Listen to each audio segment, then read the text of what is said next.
TP. എന്ന ഗോവിന്ദ് പത്മസൂരിയെ നമുക്കെല്ലാവർക്കും ഇഷ്ടമാണ്.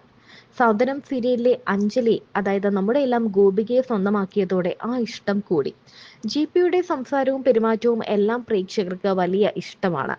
സിനിമയിലും സീരിയലിലും മാത്രമല്ല പരസ്യരംഗത്തും ഒക്കെ സജീവമാണ് ജി.പി. മാത്രമല്ല നിരവധി ബിസിനസ്സുകളും താരത്തിനുണ്ട്. ഇപ്പോൾ ഗോപികയുമൊത്ത് ജീവിതം അടിച്ചുപൊളിക്കുകയാണ് താരം. എന്നാൽ തന്റെ പഴയ പ്രണയത്തെക്കുറിച്ചൊക്കെ ജി.പി. തുറന്നു പറയുന്നൊരു വീഡിയോ ആണ് വൈറലായി മാറുന്നത്. വിവാഹത്തിനൊക്കെ മുമ്പ്, അതായത് താൻ പഠിക്കുന്ന സമയത്ത് നല്ലപോലെ പ്രണയിച്ചു നടന്ന ഒരാൾ തന്നെയാണ് താനെന്നാണ് ജി.പി. പറയുന്നത്. പിന്നെ എനിക്ക് എന്റെ കുറെ ഫ്രണ്ട്സുകൾ ഇൻട്രോവേർട്ട് ഫ്രണ്ട്സാണ്. കാരണം അവരെ ഇങ്ങനെ ഇടിച്ചു കയറിയ ഒരാളും ഇപ്പൊ അഞ്ജു കുര്യൻ, അതിഥി, ജസ്നിയ, ഇതുപോലത്തെ കുറെ പേരുണ്ട്. ഇവരൊക്കെ ഭയങ്കര ഇൻട്രോവേർട്സാ. പക്ഷെ ഞാൻ ആ ഒരു സ്പേസേ അവർക്ക് കൊടുത്തിട്ടില്ല. ഇടിച്ചു കയറി സുഹൃത്തുക്കളെ ആക്കിയതാ. So they become very comfortable. അങ്ങനെയൊക്കെ ഉള്ളൊരു ഞാൻ പൊതുവെ ആൾക്കാരെ കംഫർട്ടബിൾ ആക്കുന്ന സ്പേസാണ്. എന്റെ ഒരു നേച്ചർ ആയിരിക്കും, പേഴ്സണാലിറ്റി നേച്ചർ ആയിരിക്കും. ഈ ഗോപി ചേച്ചി വരുന്നതിന് മുന്നേ ഉള്ള ഒരു ബെസ്റ്റ് ഫ്രണ്ടിന്റെ പേര് അതാ ഞാൻ പറഞ്ഞത്. ലൈക്ക് ഇപ്പൊ പേളി എന്റെ best friend Miya is a very good friend of mine. Divya Pillai, ഇവിടെ ഒരാളുടെ പേര് പറയാൻ പറ്റൂല. ഞാനിപ്പോ ക്രോണോളജിക്കൽ ഓർഡറിൽ പറഞ്ഞ ഇത് തിരിച്ചു പോയിരുന്നെങ്കിൽ പേളി പ്രശ്നമായി. മനസ്സിലായത്? ഞാൻ പേളി, മിയ, ദിവ്യ പിള്ള എന്ന് പറഞ്ഞതാ. ബോയ്സിൽ Unni Mukundan is a very good friend of mine. Like Sharaf, അല്ലെങ്കിൽ അങ്ങനെ കുറെ, like Jeeva is a very good friend of me. Like Kukku, like there are so many people. അത് ഏത് ഇരുന്ന് പറഞ്ഞാൽ ഞാൻ ഇങ്ങനെ പറഞ്ഞുകൊണ്ടിരിക്കും. Which is GP's first car, Volkswagen Vento. ഒരു blue colour Volkswagen Vento automatic DSG gear box ഉള്ള ഓട്ടോമാറ്റിക് കാറാണ് ഞാൻ എടുക്കുന്നത്.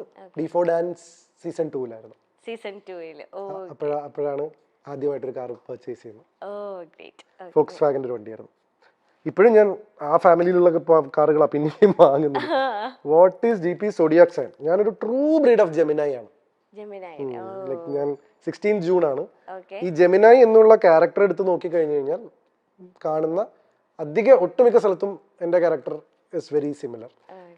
What is GP's current age? 37 years. ഞാൻ 1987 ആണ്. 16/6/87 ജൂൺ.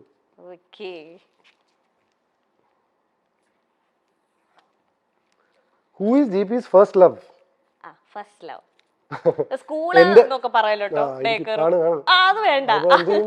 അല്ല, ഫസ്റ്റ് ലവ് എന്ന് പറയുന്നാലേ എന്റെ ഫ്രണ്ട്സ് ഒക്കെ ഫസ്റ്റ് ലവ് എന്ന് പറയുന്നത് നിന്റെ ആദ്യ ഭാര്യ നിന്റെ വർക്കാണെന്ന് പറയും. ആ ഒരു രീതിയിൽ എപ്പോഴും പറയാറുണ്ട്. ബട്ട് ഫസ്റ്റ് ലവ് എന്ന് പറയുന്നത് ആ ഒരു സമയത്ത്, അല്ലെങ്കിൽ what do I call infatuation ആണോ എന്താണെന്ന് അറിയില്ല. ശ്വേത എന്നാണ് കുട്ടിയുടെ പേര്. അവളും കല്യാണത്തിന് വന്നിരുന്നു. ഇപ്പൊ അമേരിക്കയിലാണ്. കല്യാണമൊക്കെ കഴിഞ്ഞിട്ട് അമേരിക്കയിൽ സെറ്റിൽ ആണ്. ശ്വേത ഒരു ഡാൻസ് ഒക്കെ ചെയ്തിരുന്നു എന്റെ കല്യാണത്തിന്. So I M in touch with everyone. അപ്പൊ ഫസ്റ്റ് ലവ് എന്ന് പറഞ്ഞാൽ ഞാൻ ഫസ്റ്റ് സ്റ്റാൻഡേർഡിലാകുമ്പോൾ അവള് UKG-ലായിരുന്നു. ഞങ്ങൾ തൊട്ടടുത്ത വീടായിരുന്നു, കളിക്കൂട്ടുകാരായിരുന്നു കുട്ടിക്കാലം മുതലേ. So that should be my first love I guess. കാരണം എന്താ വെച്ചാൽ അന്ന് എനിക്ക് ഒരുപാട് പെൺകുട്ടികൾ ഫ്രണ്ട്സ് ഉണ്ടായിരുന്നില്ല. ശ്വേത മാത്രമായിരുന്നു എന്റെ ഫ്രണ്ട്. ഞങ്ങള് 10ാം ക്ലാസ്സിൽ നിന്ന് ഞാൻ പോയല്ലോ. ഞാൻ പട്ടാമിന്ന് പോയല്ലോ. അത് കഴിഞ്ഞപ്പോ പിന്നെ വേറെ കുറെ ഗേൾ ഫ്രണ്ട്സ്. 10th വരെ സത്യം പറഞ്ഞാൽ 1-2-3 പേരെ ഉണ്ടായിരുന്നുള്ളൂ. ശ്വേത, ഗായത്രി, അങ്ങനെ കുറച്ച് പേരെ ഉണ്ടായിരുന്നുള്ളൂ. ബട്ട് പിന്നെ അങ്ങോട്ട്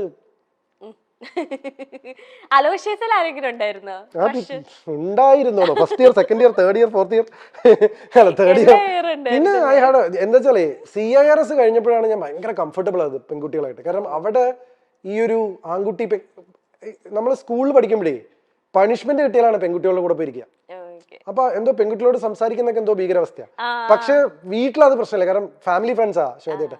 അപ്പൊ ഇവളോട് സംസാരിക്കുമ്പോൾ കളിയാക്കാരുമില്ല. പിന്നെ കുറെ കഴിയുമ്പോൾ ആൾക്കാർ കളിയാക്കി തുടങ്ങി. കാരണം എന്നെ ഇവളും ഞങ്ങൾ രണ്ടുപേരും ഒരുമിച്ച് വരുന്നൊക്കെ കണ്ടിട്ട് പിന്നെ അങ്ങനെ അത് പിന്നെ ഗേൾ ഫ്രണ്ട് ഇല്ല എന്ന് പറയുന്നത് കുറച്ചിലായി തുടങ്ങി. അപ്പൊ എന്റെ അടുത്ത് ആരെങ്കിലും ആരാ ഗേൾ ഫ്രണ്ട് ചോദിക്കുമ്പോൾ ശ്വേതയാണെന്ന് പറയും. കാരണം ഇത് ഭയങ്കര പ്രശ്നമാണ്, പെൺപിള്ളേരുടെ സംസാരിച്ചതും നടക്കേടാണ്, ഗേൾ ഫ്രണ്ട് ഇല്ല എന്ന് പറഞ്ഞാൽ പ്രശ്നമാണ്. അപ്പൊ അങ്ങനെയൊക്കെയുള്ള ഒരു സ്പേസിംഗ് ആയിരുന്നു. CIRS-ൽ എന്താന്ന് വെച്ച് കഴിഞ്ഞാൽ ഞാൻ പറഞ്ഞില്ലേ, ബോംബെ ക്രൗഡ് ആയിരുന്നു, കോസ്മോപൊളിറ്റൻ ക്രൗഡ് ആയിരുന്നു, അമേരിക്കൻ സ്റ്റുഡൻസ് ആയിരുന്നു. ഇവർക്ക് ഈ ബോയ്സ് ഗേൾസിന്റെ ഇത് ഭയങ്കര കുറവാണ്. തോളിലൊക്കെ വന്നു കഴിഞ്ഞാൽ ഞാൻ ആദ്യമൊക്കെ വേർക്കുമായിരുന്നു. അത് കഴിഞ്ഞ അലോഷൻസ് പോയപ്പോ എനിക്ക് ഇൻഹിബിഷൻ പോയി. അപ്പൊ എനിക്ക് ബോയ്സും ഗേൾസ് ഒക്കെ ഒരുപോലെ. അങ്ങനെ ഞാൻ കൂടുതൽ പെൺകുട്ടികളോട് കംഫർട്ടബിൾ ആവുന്നത്. ലൈക്ക് എപ്പോഴും എനിക്കൊരു പ്ലസന്റ്നെസ് ഉണ്ടായിരുന്നു.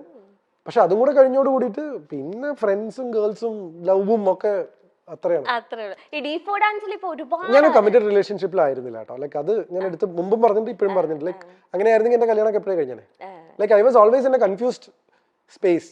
ഈ കുട്ടിയാണോ ഈ കുട്ടിയാണോ ആ കുട്ടിയാണോ ഈ കുട്ടിയാണോ എന്തൊക്കെ സംഭവിക്കുന്ന ചോദ്യം ആ ലൈനാണ്. ഇപ്പൊ ഡീപ്പ് ഡാൻസിൽ ഒരുപാട് ഇങ്ങനെ ലൈക്ക് എല്ലാരും ഏറ്റെടുത്തതിന് ഇപ്പൊ ഒരുപാട് ഗേൾസ് ഫാൻസ് വന്നിട്ടുണ്ടല്ലോ.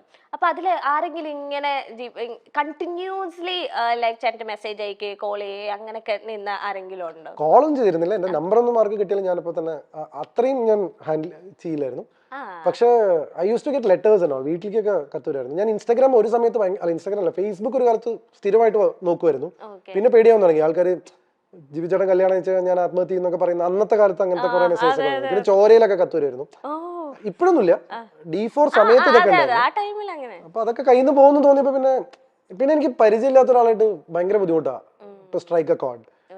എന്റെ ബെസ്റ്റ് ഫ്രണ്ട്സ് അല്ലെങ്കിൽ ഞാൻ സ്വാതന്ത്ര്യം എടുക്കുക, എനിക്ക് എന്നെ അറിയാം എന്ന് തോന്നുന്ന എന്റെ സുഹൃത്തുക്കളുടെ അടുത്ത്, എന്റെ സുഹൃത്തുക്കളുടെ അടുത്ത് പോലും ഞാൻ എടുക്കില്ല. എന്നെ അറിയാം എന്ന് തോന്നുന്ന ആൾക്കാരുടെ അടുത്താണ് ഞാൻ റിലാക്സ്ഡ് ആവുക. അത് വളരെ ക്ലിയർ ആണ്. എന്നുവെച്ചാൽ എന്റെ ജസ്റ്റ് ഒരു ഫ്രണ്ടിന്റെ അടുത്ത് ഞാൻ അങ്ങനെ പാറിപ്പറന്ന് നടക്കില്ല. പക്ഷെ എന്നെ അറിയാം എന്ന് പറയുന്ന ഒരു സെഗ്മെന്റ് ഓഫ് ഫ്രണ്ട്സ് ഇല്ലേ, ഈ പറയുന്ന പേളി, ദിവ്യ പിള്ളി, മിയ എന്നൊക്കെ പറഞ്ഞ അവർ, അഞ്ജു കുര്യൻ, അവരുടെ അടുത്തൊക്കെ ഞാൻ വേറെ സെൽഫാണ്. Where is GP's happiness? In whatever GP does. That is what my happiness is. Like ഞാൻ എൻ്റെ ഹാപ്പിനെസ് കണ്ടെത്തുന്നത് അല്ലെങ്കിൽ സ്പേസിങ് ഞാൻ ചെയ്യുന്ന കാര്യങ്ങളിലുള്ള എൻ്റെ ഇൻവോൾവ്മെന്റ് ആണ് എൻ്റെ ഹാപ്പിനെസ്. ഇപ്പൊ എൻ്റെ ഹാപ്പിനെസ് കെന്ന ഷോ ആണ്. So that's how define my self. ഇപ്പൊ ഇതാണ് എന്റെ ഹാപ്പിനെസ്. അങ്ങനെ എനിക്ക് ഹാപ്പി ആവാൻ പറ്റുള്ളൂ. ഫോർ എക്സാമ്പിൾ എന്റെ ഒരു എലമെന്റ് ഓഫ് ഇത് ശരിക്കും ബ്രേക്ക് ചെയ്യാൻ പാടില്ല. ഐ ഡോണ്ട് നോ, ഞാൻ കെന്നയ്ക്ക് മനസ്സിലാൻ വേണ്ടി മാത്രം പറയാം. എന്തുകൊണ്ടാണ് ഞാൻ എന്റെ ഇൻവോൾവ്മെന്റിലെ ഹാപ്പിനെസ് എന്ന് പറഞ്ഞതെന്ന് വെച്ച് കഴിഞ്ഞാൽ, ഇവിടെ ഞാൻ 100% ഞാൻ ഇവിടെയാണ്. അപ്പൊ കെന്ന ഷോ എന്ന് പറയുമ്പോൾ കെന്നയുടെ മുഖത്ത് ഒരു റെസ്പോൺസ് വരണമായിരുന്നു, പക്ഷെ കെന്നയുടെ ചെവിയിൽ ഒരു ഇൻസ്ട്രക്ഷൻ വന്നുകൊണ്ടിരിക്കുകയായിരുന്നു ഞാനിത് പറഞ്ഞപ്പോ. മനസ്സിലായോ? ഇത് എന്റെ ഇന്റലിജൻസ് കൂടിയാണ്. ഇതിപ്പോ എങ്ങനെയാ ജിപിച്ചേട്ടൻ മനസ്സിലാക്കിയെന്ന് കെന്ന ആലോചിക്കും. ഇത് പറഞ്ഞപ്പോ കെന്നയുടെ മുഖത്തൊരു തെളിച്ചം വന്നു. ഇതാണ് ഒരു അവതാരകനായിട്ടുള്ള ജിപിയുടെ ഹാപ്പിനെസ്. മനസ്സിലായില്ലേ? എന്ന് വെച്ച് കഴിഞ്ഞാൽ അത്ര അറ്റൻറ്റീവ് ആണ് ഞാൻ ഇവിടെ ഷോയില്. എന്ന് വെച്ചാൽ കെന്ന ഷോ എന്ന് പറഞ്ഞു കഴിഞ്ഞപ്പോ എനിക്കറിയാം എന്റെ ഓഡിയൻസിൽ നിന്ന് ഒരു റെസ്പോൺസ് വരുന്നു. അത് വരുന്നില്ല, എന്തുകൊണ്ട് വന്നില്ല? അപ്പൊ കെന്നയ്ക്ക് എന്തോ ഒരു ഇൻസ്ട്രക്ഷൻ കിട്ടിയിട്ട് പുറത്തുനിന്ന്. ആ ക്വസ്റ്റ്യൻ ആണ് അടുത്ത് കെന്ന എന്റെ അടുത്ത് ചോദിക്കാൻ പോകുന്നത്. ഈ ദിസ് ലോങ് 37 years ചോദിച്ചോളൂ. ഇനി ഞാനൊന്ന് ചോദിക്കണ്ടല്ലോ. സ്റ്റേറ്റ് അവാർഡ് അവതരണത്തിൽ കിട്ടാതെ എളുപ്പമുള്ള കാര്യമല്ല. ഞാനൊരു ദിവസം ഇങ്ങനെ കേട്ട് പകച്ചു പോയി എന്നൊക്കെ പറഞ്ഞു. അല്ല, this is A tip for you as A anchor. മനസ്സിലായില്ലേ? ഇതൊരു ഇത് this is my happiness. This is GP's happiness. അതാ ഞാൻ നിങ്ങളെ ടെക്നിക്കാലിറ്റി ഞാൻ ബ്രേക്ക് ചെയ്യണോന്ന് വരെ ഞാൻ ഇപ്പൊ ചിന്തിച്ചു. കാരണം നിങ്ങളുടെ ചെവിയിൽ ഒരു ഇന്നിയർ ഇരിക്കുന്നുണ്ടെന്ന് പ്രേക്ഷകർക്ക് അറിയില്ല. പക്ഷെ this is A content for you. ഇത് കെന്ന ഷോയുടെ ഒരു കണ്ടന്റ് ആണ്. വേറെ ഒരാൾ ഇവിടെ വന്നിരുന്നത് നിങ്ങൾക്ക് ഇങ്ങനെ ഒരു സാധനം പറയില്ല. കാരണം ഞാൻ അത്ര അറ്റൻറ്റീവ് ആണ്. ഞാൻ ഇത്രയും സംസാരിക്കുമെങ്കിലും എന്റെ ചുറ്റും നടക്കുന്നതിനെ കുറിച്ച് ഞാൻ എസ്പെഷ്യലി ഒരു ഷോ കാരണം ഇത് എന്റെ ഏരിയ ആണ്. അപ്പൊ ചോദിച്ചോളൂ, ലോങ് 37 years. അല്ല, ചോദിച്ചോളൂ. അത് നിങ്ങൾക്ക് അവിടുന്ന് ഷോന്റെ ഒരു ഇൻസ്ട്രക്ഷൻ വന്നല്ലേ, ഞാൻ പറയാം. ലോങ് 37 years ഏറ്റവും ഹാപ്പിയസ്റ്റ് ആയിട്ട് തോന്നിയ ഒരു മൊമെന്റ് ഏതാണ്? ഇതാ ഇത് പറയല്ലേ, വേറെ പറ. This moment. എടോ, ഇതിലും നല്ലൊരു മൊമെന്റ് ഏതാണ്? ഒരു അവതാരകന് ഇതിലും നല്ലൊരു മൊമെന്റ് ഏതാണ് ഹാപ്പി ആവാനുള്ളത്? കാരണം അല്ല, അതാണ് കാരണം this is my job and I am good at it. Yes. Which is GP's top gossip?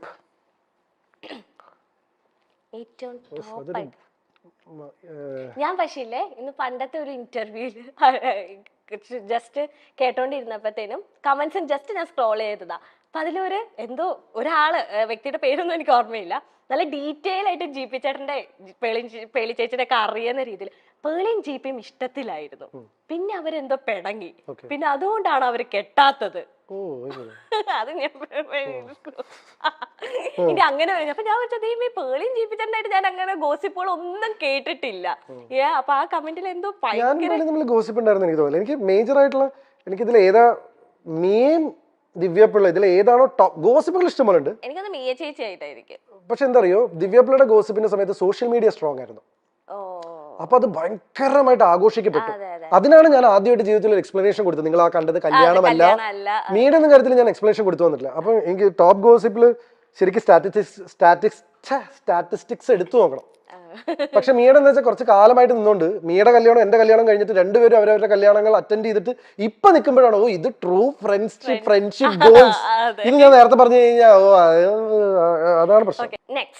How much is GP's net വർത്തോ? നമ്മളുടെ സമ്പാദ്യം പൊതുവെ പറയാൻ പാടില്ല എന്നാണ് പറയുക. ഈ നെറ്റ് വർത്ത് എന്ന് ഉദ്ദേശിച്ചത് സ്വാഭാവികമായിട്ടും ലിക്വിഡ് ക്യാഷും അസറ്റ്സും എല്ലാം കൂടി ഇതിനെയാണല്ലോ നമ്മൾ നെറ്റ് വർത്ത്. എക്സാക്ട് ഫിഗർ ഞാൻ എന്തായാലും പറയില്ല. ഒരു 9 ഡിജിറ്റ്സ് ഉള്ള സംഖ്യയാണ്. ഇനി അത് പോയി കൂട്ടി നോക്കി എത്രയാണ് 9 ഡിജിറ്റ് ഉള്ള സംഖ്യ എന്നുള്ളത്, ഇൻക്ലൂഡിങ് പ്രോപ്പർട്ടീസ് ആൻഡ് എല്ലാം കൂടി കഴിഞ്ഞാൽ ഒരു സ്വാഭാവികമായിട്ടൊരു 9 ഡിജിറ്റിലുള്ള സംഖ്യയായിരിക്കും. പക്ഷെ എമൗണ്ട് ഞാൻ റിവീൽ ചെയ്യില്ല. പിന്നെ കൃത്യമായിട്ട് ഇൻകം ടാക്സ് കളയ്ക്കുന്നതുകൊണ്ട് കുഴപ്പമില്ല. ഓഡിറ്റിങ്ങും ഇൻകം ടാക്സും GST ഒക്കെ ചെയ്യുന്നുണ്ട്, ധൈര്യമായിട്ട് പറയാം. പക്ഷെ എങ്കിലും നമ്മളിങ്ങനെ പൊതുവേ നമ്മൾ പറയുമല്ലോ, നമ്മൾ എക്സാക്ട് നിങ്ങൾ ചോദിച്ചുകൊണ്ട് മാത്രം ഞാൻ അത് റിവീൽ ചെയ്തതാണ്. ജനറലി റിവീൽ ചെയ്യാറില്ല. What is GP's bad habit?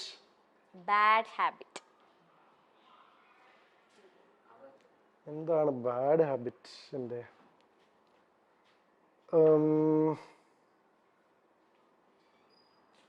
Bad habit അയ്യോ, ഗോപി ചേച്ചി പറഞ്ഞ ബാഡ് ഹാബിറ്റ് ഒന്നും അത് ഭയങ്കര എനിക്ക് തോന്നുന്നു ഞാൻ ഇപ്പൊ പല സ്ഥലത്തും ഇത് പറഞ്ഞു. അതെന്റെ ബാഡ് ഹാബിറ്റ് എന്ന് പറഞ്ഞു കഴിഞ്ഞാൽ പുറത്തു പോയി കഴിഞ്ഞു കഴിഞ്ഞാൽ ഡ്രസ്സ് മാറ്റാതെ കിടക്കയിൽ കിടക്കുക, പിന്നെ അവിടെ ഇവിടെയും വെച്ച് ബാഗ് എടുത്ത് കട്ടിൽ വെക്കുക. മറ്റേ OCD ഇല്ല, പക്ഷെ ഒരു OCDയുടെ അത്രയും ലെവലില്ല. ബട്ട് ഷീ ഈസ് വെരി, അവളുടെ ഒരു ഹാബിറ്റ് സ്പേസിൽ അവള് ഭയങ്കര ഫോക്കസ്ഡ് ആണ്. അവള് ചെരുപ്പൊക്കെ ഇട്ടിട്ടേ വീട്ടിൽ നടക്കുള്ളൂ. എനിക്ക് അങ്ങനത്തെ ശീലമൊന്നും ഉണ്ടായിരുന്നില്ല. ഞാനൊന്നും ആയിരുന്നില്ല. അപ്പൊ ഞാൻ പുറത്തു പോയിട്ട് അതേപോലെ വീട്ടിലേക്ക് കയറി വരും. അപ്പൊ അതൊക്കെയായിരുന്നു അവൾ കാണുന്ന ബാഡ് ഹാബിറ്റ്സ്. എന്ന് വെച്ചാൽ ഞങ്ങളുടെയൊക്കെ സ്വഭാവത്തിലേ പുറത്തൊക്കെ പോയി വന്നിട്ട് ഞാൻ നേരെ കിടക്കെ കിടന്നിട്ട് മൊബൈൽ നോക്കും. അത് അവൾക്ക് അത് പെൺകുട്ടികളുടെ സ്പേസ് ആണ്. ഞാൻ ഇതുവരെ ഇത്രയും പെൺകുട്ടികളുടെ ഫ്രണ്ട്സ് ഉണ്ടെങ്കിലും നമ്മൾ ഈ സ്പേസ് എക്സ്പ്ലോർ ചെയ്യാൻ കിട്ടിയിട്ടില്ലല്ലോ. അപ്പൊ ഇതൊക്കെ എനിക്ക് പുതിയ അനുഭവം. ഞാൻ ആദ്യത്തെ ഇതൊക്കെയായിരുന്നു എനിക്ക് പുതിയ അനുഭവങ്ങൾ. കാരണം നമുക്ക് ഇങ്ങനത്തെ ഒരു ഈ എക്സ്പോഷർ കിട്ടുന്നില്ലല്ലോ നമ്മുടെ ഫ്രണ്ട്സിൽ നിന്നും. ബാഗ് ഇത് എവിടൊക്കെ വെച്ച ബാഗാ? ഞാൻ വെച്ചാൽ എവിടൊക്കെ വെച്ച ബാഗാ? ഇതാണോ കിടക്കയിൽ വെച്ച? ഓ അങ്ങനെ ഒരു പ്രശ്നമുണ്ടോ? അങ്ങനത്തെ കുറെ അതൊക്കെ ഇപ്പൊ ബാഡ് ഹാബിറ്റ്സ് ആയിട്ട്. അല്ല, ഇതൊക്കെ അവള് പറയുന്ന ബാഡ് ഹാബിറ്റ്സ്. പിന്നെ ഒരുപാട് മധുരം കഴിക്കും. Like I am not very, അത് പിന്നെ ഭയങ്കരമായിട്ട് ഫ്രൈസ് കഴിക്കും. പലരും ചോദിക്കും എങ്ങനെയാ ബോഡി മെയിൻറ്റെയിൻ ചെയ്യുന്നതൊക്കെ ചെയ്തിട്ട്. അപ്പൊ അതൊക്കെയാണ് അവൾ പറഞ്ഞിട്ടുള്ള ബാഡ് ഹാബിറ്റ്സ്. എനിക്കിതൊന്നും ബാഡ് ഹാബിറ്റ്സ് എനിക്ക് ബാഡ് ഹാബിറ്റ്സ് ഉള്ളതായിട്ട് തോന്നുന്നില്ലാത്തോണ്ട്.